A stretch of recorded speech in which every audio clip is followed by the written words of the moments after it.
akhriya aayad ka mida macna xaraf ka mida ninka akhriya xarafkii isaga wuxuu ka helayaa xasano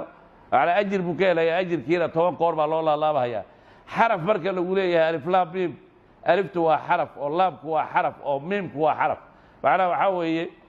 waxaa jira xadiid kale oo warinhayo saxiixul bukhari ku yaalo Uthman bin Affan uu nabiga ka warinay Sayyid Uthman uu leeyahay iqra'u al-Qur'an fa innahu ya'ti yawm al-qiyamati shafi'an li ashabihi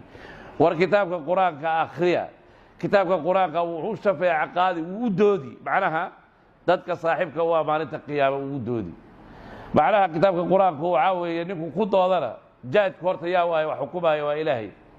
waxa ku marqaati kici ama ku marqaati kicina muxuu yahay waa kitaabka quraanka hadduu ku marqaati kaco jaadka xukumaha hadalkiisii weey waa ilaahay hadalkiisu biyaa iska hor imani hadduu markuu marqaati kaco marka waxa la rajaynayaa inaad janno gasho